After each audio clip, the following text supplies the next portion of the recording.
ओम नमः शिवाय। आज हम श्रवण करेंगे श्रावण मास महात्म के कथा अध्याय 4। भगवान शंकर ने ब्रह्मपुत्र से कहा, हे ऋषिवर, अब मैं तुम्हें धारण और पारण व्रत के बारे में बताऊंगा। पूर्व प्रतिपदा तिथि को पूर्वावाचन करवाने के बाद मेरा व्रत धारण करना चाहिए। एक दिन धारण और दूसरे दिन उसका पारण करना चाहिए। धारण में उपवास तथा पारण में भोजन विहित है। मास की समाप्ति पर उद्यापन करना चाहिए। श्रावण मास की समाप्ति पर कीर्तन पुनर्वाचन कराकर आचार्य तथा दूसरे ब्राह्मणों का वरण करना चाहिए। शंकर पार्वती की सोने की प्रतिमा को घट के ऊपर स्थापित करना चाहिए।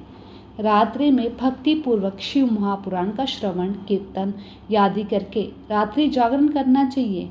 प्राप्त काल हवन करना चाहिए। त्र्यंबकम यजामहे मंत्र से तिल और चावलों की आहुति देनी चाहिए। वाम देवाय विद्महे महादेवाय धीमहि तन्नो रुद्र प्रचोदयात् मंत्र से घृत और चावल की आहुति देनी चाहिए। ओम नमः शिवाय मंत्र से खीर की आहुति देनी चाहिए। इसकी पूर्णाहुति देकर होम समाप्त करना चाहिए।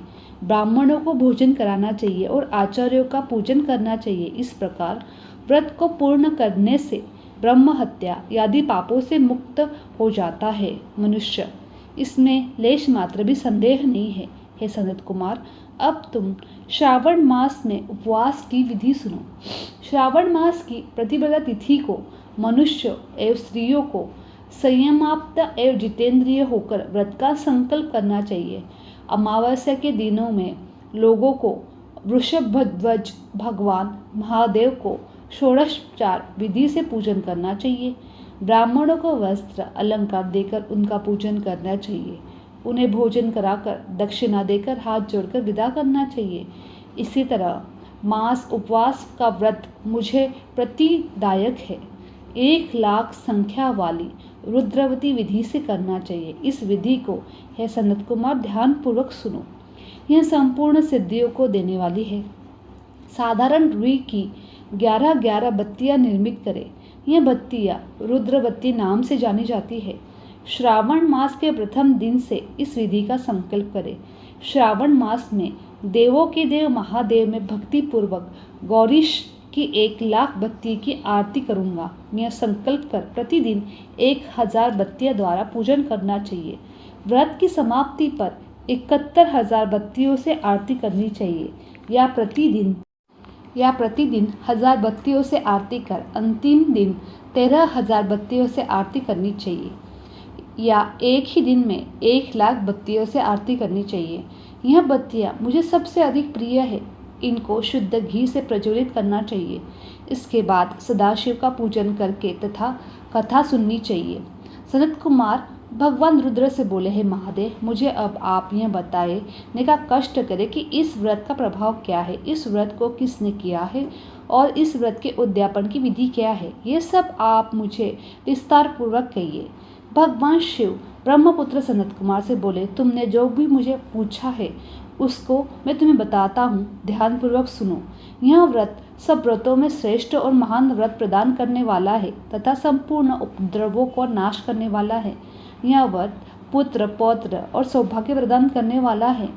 सत्य तो यह है कि तीनों लोकों में रुद्रवती जैसा दूसरा कोई भी व्रत नहीं है। इसके संबंध में तुम्हें एक कथा सुनाता हूँ। क्षिप्रा नदी के किनारे उज्जयिनी नाम की एक सुंदर नगरी थी। उस नगरी में सुगंधा नाम की एक अत्यंत सुंदर वेश्या रहती थी। उस वेश्या ने कई युवाओं पुरुषों तथा ब्राह्मणों के धर्म भ्रष्ट किए। बार बार बहुत से राजाओं तथा राजकुमारों को बिगाड़ा। इस प्रकार उसने अनेकों व्यक्ति को बुरी तरह से लूटा। लूटने के बाद धक्के देकर घर के बाहर निकाल दिया।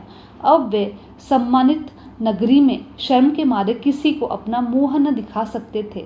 उस सुगंधा वेश्या के शरीर से निकली हुई सुगंधि 1 कोस तक फैली रहती थी। पृथ्वी पर उसके रूप लावण्य की ख्याति दूर दूर तक फैल गई थी। वह गायक विद्या में 6 राग तथा 36 रागिनियों में निपुण थी। नृत्य में वह रंभा आदि देवांगनों को पीछे छोड़ चुकी थी। एक बार वह वेश्या क्षिप्रा नदी के तट पर गई। वहाँ उसने सब ऋषियों को देखा। कुछ ब्राह्मण स्नान कर रहे थे तो कुछ भगवान शिव और भगवान विष्णु की अर्चना कर रहे थे। उसने वहाँ ऋषि वशिष्ठ को बैठे देखा। उनके दर्शन मात्र के प्रभाव से उस वैश्या की बुद्धि परिवर्तन हो गई। उसका मन वैश्या के जीवन तथा विषयों से हट गया। वह वैश्या महर्षि वशिष्ठ के चरणों में गिरकर अपने पापों के क्षमा मांगना याचना मांगने लगी और उसने पूछने लगी। सुगंधा वैश्या ने कहा, हे प्रभु, मैंने आज तक बहुत पाप किए हैं। आप मुझे उन पापों से छुटकारा दिलाने का कोई उपाय बताएं।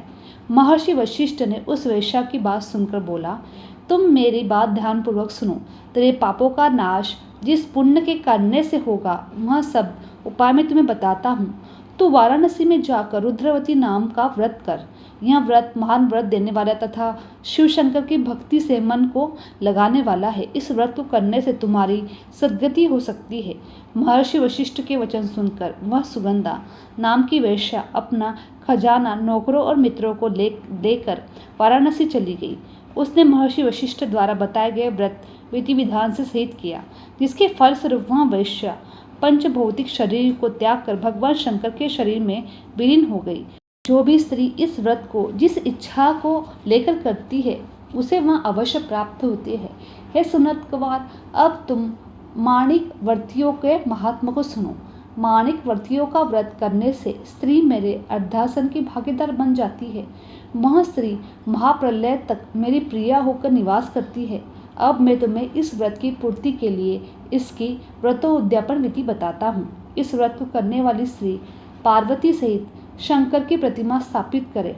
शिव पार्वती की प्रतिमा स्वर्ण की बनी होनी चाहिए तथा ऋषभ की प्रतिमा चांदी की बननी होनी चाहिए।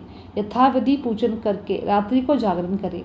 प्रातःकाल नदी में जाकर स्नान करे। भक्तिपूर्वक आचार्य का वर्ण करे तथा 11 ब्राह्मणों के द्वारा घी, पायस एवं बेलपत्रों से हवन करना चाहिए अथवा रुद्र सूक्त, रुद्र गायत्री या मूल द्वारा मंत्र से हवन करना चाहिए।